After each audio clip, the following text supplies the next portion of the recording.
함께 하실 하나님의 말씀은 열왕기상 8장 1절에서 11절까지의 말씀입니다. 이에 솔로몬이 여호와의 언약궤를 다윗성 곧 시온에서 메어 올리고자 하여 이스라엘 장로와 모든 지파와 우두머리 곧 이스라엘 자손의 족장들을 예루살렘에 있는 자기에게로 소집하니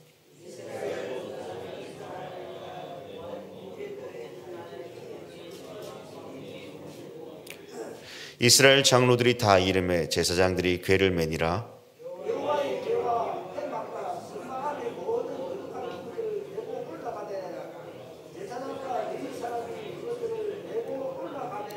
솔로몬 왕과 그 앞에 모인 이스라엘 회중이 그와 함께 그 궤 앞에 있어 양과 소로 제사를 지냈으니 그 수가 많아 기록할 수도 없고 셀 수도 없었더라. 들었으니 그 성전의 떼소인 지성소 그룹들의 날개 아래라. 그룹들이 그 궤 처소 위에 날개를 펴서 궤와 그 채를 덮었는데 채가 길므로 채 끝이 내소 앞 성소에서 보이나 밖에서는 보이지 아니하며 그 채는 오늘까지 그곳에 있으며 그 궤 안에는 두 돌판 외에 아무것도 없으니 이것은 이스라엘 자손이 애굽 땅에서 나온 후 여호와께서 저희와 언약을 맺으실 때에 모세가 호렙에서 그 안에 넣은 것이었더라. 제사장이 성소에서 나올 때에 구름이 여호와의 성전에 가득하매 같이 읽겠습니다. 제사장이 그 구름으로 말미암아 능히 서서 섬기지 못하였으니 이는 여호와의 영광이 여호와의 성전에 가득함이었더라. 아멘. 네, 오늘은 하나님의 영광이 가득한 성전이라는 제목으로 함께 말씀을 나누도록 하겠습니다.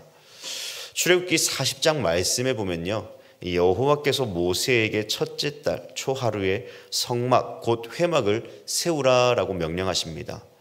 하나님의 명령에 따라 이 성막의 기구들을 세우고 제사장들을 세워 이 둘째 해 첫째 달에 성막을 세우자 이 구름이 회막을 덮었는데 이때 회막에 들어갈 수 없을 정도로 구름이 덮였다라고 증언하고 있죠. 그리고 모세는 이러한 사건을 통해 이렇게 고백합니다. 여호와의 영광이 성막에 충만하였다. 말 그대로 구름은 하나님의 영광 곧 그분의 임재를 상징합니다. 이러한 점에서 우리가 읽은 본문에서도 동일한 표현이 등장하죠. 제사장이 성소에서 나올 때에 구름이 여호와의 성전에 가득하매 이는 여호와의 영광이 여호와의 성전에 가득함이었더라라고 말씀합니다.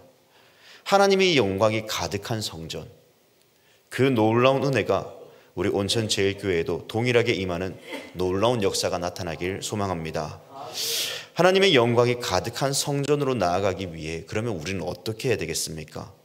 먼저 하나님의 명하신 대로 움직이는 교회가 되어야 됩니다. 우리 특별히 3절과 6절 말씀에 보면요, 이스라엘 장로들이 다 이름에 제사장들이 궤를 매니라. 여호와의 궤와 회막과 성막 안의 모든 거룩한 기구들을 메고 올라가되 제사장과 레위 사람이 그것들을 메고 올라가매라고 말씀합니다. 자세히 읽어보면 반복되는 단어가 나오죠. 궤와 기구들을 메었다라는 단어들입니다. 그런데 왜 이 부분을 강조해서 이렇게 넣었을까요? 그냥 거룩한 기구들을 메고 성막에 두었더라라고 해도 되는데 굳이 왜 이 내용을 써서 넣었을까? 사실 이 본문이 중요한 핵심을 우리에게 알려주고 있기 때문입니다. 회막과 성막 안에 들어갈 기물들이 모두 거룩하게 구별되어진 기구들이죠. 거룩한 기구들을 다룰 때 하나님께서 정하신 법이 있다라는 사실입니다. 신명기 10장 8절 말씀에 보면 그때 여호와께서 레위 지파를 여호와의 언약궤를 매게 하며 여호와 앞에 서서 그를 섬기며 또 여호와의 이름으로 축복하게 하셨으니 그 일은 오늘까지 이르니라 라고 말씀하셨죠. 신명기에서도 말씀하였듯 언약궤를 매는 것은요, 오직 레위 지파와 제사장들만 맬 수 있었습니다. 하지만 다윗은요, 이러한 법을 제대로 알지 못했고 그 결과 이 여호와의 궤를 수레에 실어올 때 나곤의 타작마당에 이르자 소들이 뛰면서 그 띠을 통하여서 궤가 수레에서 떨어질까 봐 웃사가 손을 들어 하나님의 궤를 붙들자 결국 그는 죽임을 당하는 사건이 일어나게 되죠. 결국 이 일로 다윗은 여호와를 두려워하며 괴 가져오기를 거부하고 가드 사람 오벳에돔의 집에 3달 동안 머물게 하였다라고 말씀합니다. 그리고 다윗이 실수를 교정하며 역대상 15장 2절 말씀에 보면 이제 언약궤를 레위인이 들어야 할 것을 명하죠. 이는 신명기 10장 8절 말씀 그대로를 인용한 것입니다. 레위 자손들이 언약궤를 메고 다윗이 마련한 장막을 쳐서 이 언약궤를 두게 합니다. 이 말씀이 우리에게 주는 교훈은 하나님의 명하신 법을 따라 살아가야 될 것을 우리에게 말씀하고 있죠. 하나님의 영광이 교회에 충만하기 위해서는 내 뜻, 내 생각, 내 가치관을 나타내는 것이 아니라 하나님이 기뻐하시는 일, 하나님이 명령하신 말씀, 그 말씀이 우리의 말씀대로 살아내는 삶이 필요하다는 것입니다. 이러한 점에서 우리는 한 번쯤 생각해 봐야 되지 않겠습니까? 나는 진짜 하나님의 명하신 대로 살아가고 있는가를 말이죠. 교회 안에 내 생각과 가치를 그리고 내 기준을 말하며 이렇게 해야 된다 정해놓고 우리는 하나님의 일을 혹시 하고 있지는 않습니까? 저도 때로는 이러한 실수를 굉장히 많이 할 때가 많습니다. 사람의 기준과 가치를 볼 때가 참 많죠. 그런데 이 일을 하고 난 후에 항상 어려운 문제들이 많이 닥쳐옵니다. 왜입니까? 하나님의 방법이 아니기 때문입니다. 그래서 그 이후로 참고 참는 연습을 많이 하면서 내 생각, 내 가치보다 하나님의 뜻이 어디 있을까? 하나님이 기뻐하시는 일은 무엇일까를 더 많이 생각하며 일하게 된다는 것이죠. 그러면 진짜 합력하여 하나님의 선하심을 나타내는 일들이 참 많다는 것입니다. 하나님의 영광이 가득한 교회는 결국 내 의견, 내 뜻이 아니라 하나님께서 명하신 대로 움직이는 교회입니다. 그 명령이 어디에 있습니까? 바로 하나님의 말씀에 있습니다. 그 말씀들을 교훈 삼아 살아가야 됩니다. 디모데후서 3장 16절과 17절 말씀에 모든 성경은 하나님의 감동으로 된 것으로 교훈과 책망과 바르게 함과 의로 교육하기에 유익하니 이는 하나님의 사람으로 온전하게 하며 모든 선한 일을 행할 능력을 갖추게 함이라. 오늘 이 말씀이 바로 우리를 교훈하며 책망하게 바르게 할 때 하나님의 모든 선한 일을 나타내게 한다는 것입니다. 두 번째로 하나님의 영광이 가득한 성전, 곧 교회가 되기 위해서는 말씀이 흥왕해야 된다라고 9절은 말씀합니다. 9절 말씀에 그 궤 안에는 두 돌판 외에 아무것도 없으니 이것은 이스라엘 자손이 애굽 땅에서 나온 후 여호와께서 저희와 언약을 맺으실 때에 모세가 호렙에서 그 안에 넣은 것이더라. 원래 하나님의 법궤 안에는 3가지 기물들이 있었죠. 첫 번째는 본문이 말하고 있는 두 돌판인 십계명입니다. 두 번째는 아론의 쌍난 지팡이와 세 번째는 만나가 보감된 항아리였죠. 본문에서는 두 상징물에 대해 언급하지는 않습니다. 중요한 것은 애굽 땅에서 나온 후 여호와께서 저희와 언약을 맺으실 때에 모세가 호렙산에서 그 안에 넣은 것이다 라고 말하며 어떠한 의미가 있는가를 생각해 보게 하죠. 그것은 다름 아닌 영원한 하나님의 말씀이 언약 백성들과 함께 하고 계시다라는 사실을 강조하고 있습니다. 다른 기물들은 사라졌을지라도 하나님은 그 백성들과 함께 하십니다. 무엇으로 함께 하십니까? 하나님의 말씀으로 함께 하고 계십니다. 성전에는 하나님의 임재의 상징인 이 언약궤와 말씀이 그 자리를 지키고 있습니다. 그리고 백성들은 언약궤를 옮길 때에 기뻐하며 하나님을 찬양하죠. 오늘날 많은 사람들이 교회 안에서 선포된 말씀에 대해 어느 순간 나는 말씀을 들었고 예배를 잘 드렸다, 마치 자격 증명으로 말씀을 받아들일 때가 참 많습니다. 그리고 그 말씀이 내 안에 잘 적용되지 않거나 하나님 그냥 교훈 쪽 설교로만 들을 때가 참 많다는 것이죠. 하나님의 말씀은 단순히 교훈에서만 멈추는 것이 아니라 교훈하고 책망하며 바르게 하여 결국 하나님의 사랑으로 온전히 자라게 합니다. 선한 일을 행할 능력을 갖추게 합니다. 그러므로 우리는 말씀에 대하여 병혈이 여기서는 안 됩니다. 하나님의 말씀이 교회 안에 충만하고 왕성하여질 때, 흥황하여질 때 우리 교회는 하나님의 영광이 충만하여 온천 제일교회가 하나님의 기뻐하시는 그러한 교회로 성장해 갈 수 있습니다. 그리고 그곳에는 하나님의 놀라운 은혜가 임하게 되죠. 교회 안에 말씀이 있는 이유가 무엇입니까? 단순히 사람과 사람의 친밀한 교제만 요구되는 곳이 아니기 때문입니다.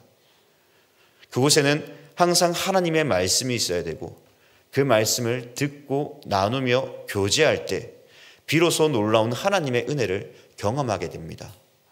이러한 교제와 나눔은 곧 나를 성장하게 하고 하나님의 선하심에 그리고 하나님의 인도하심을 더욱 경험할 수 있는 은혜가 되죠. 이것이 그리스도인이 가져야 될 자세입니다.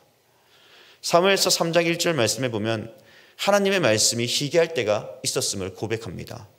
이 말은 하나님의 말씀이 그 백성들을 향해 온전히 들려지지 않았음을 말해주고 있습니다. 말씀이 희귀함을 통하여서 하나님의 말씀이 제대로 선포되어지지 않자 각자 소견에 옳은 대로 살아가는 어리석은 이스라엘 백성들의 모습을 사사기시 21장 25절은 담고 있죠.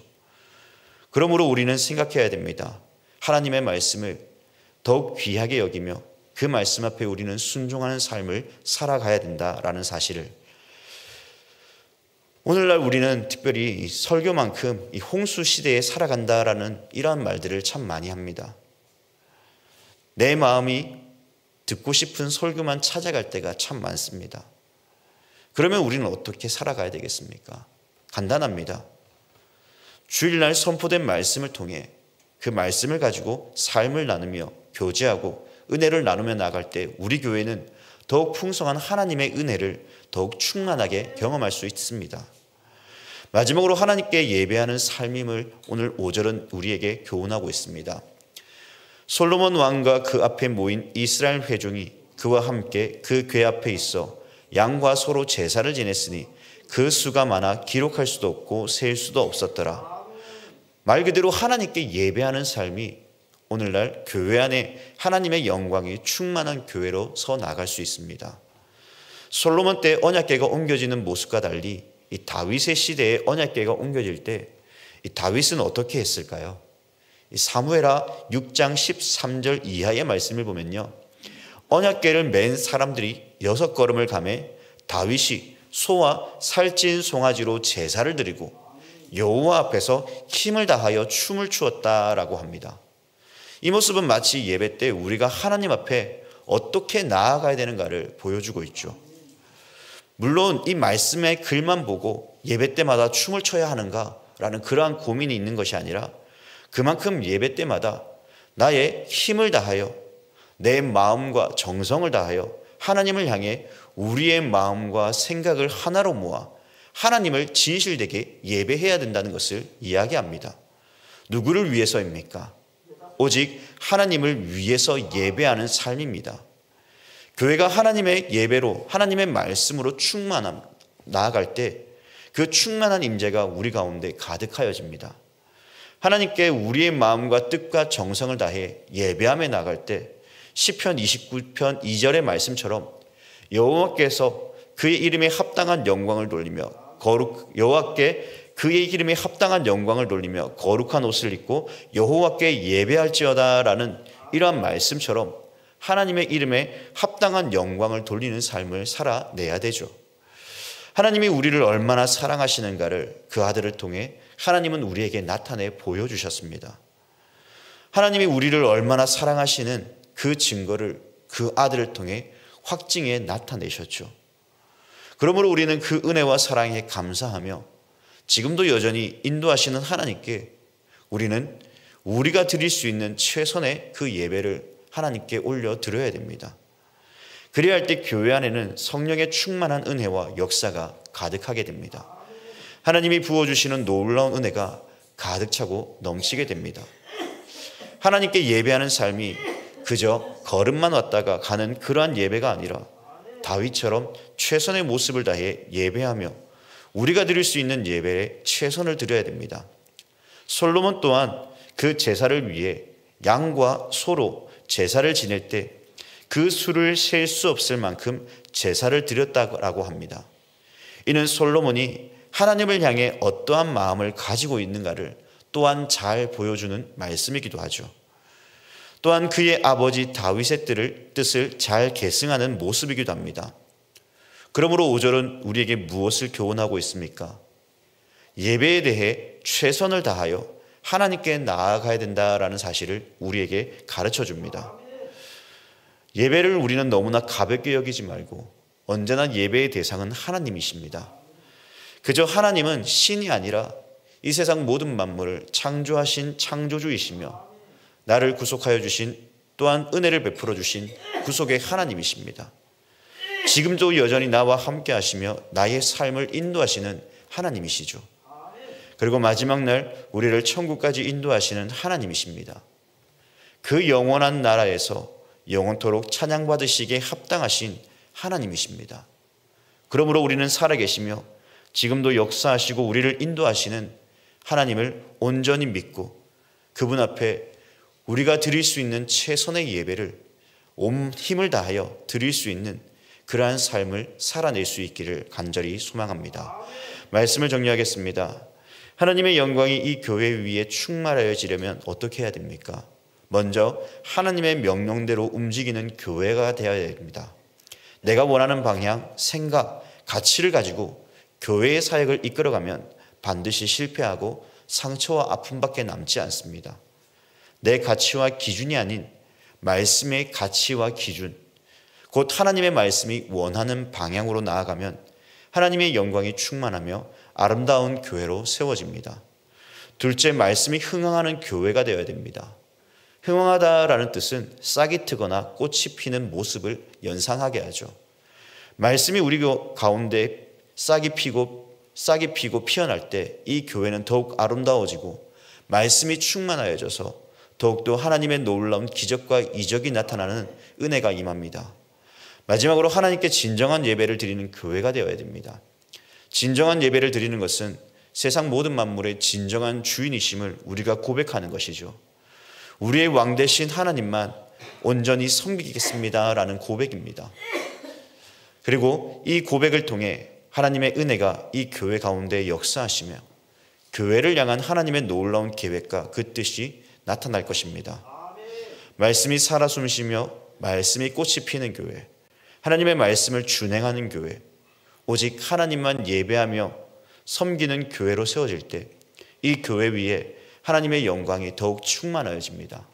그리고 이 충만한 하나님의 영광은 가깝게는 우리의 삶을 변화시키고 넓게는 이 지역과 부산, 열방을 향해 하나님의 놀라운 계획 속에 쓰임받는 교회로 쓰임받게 됩니다.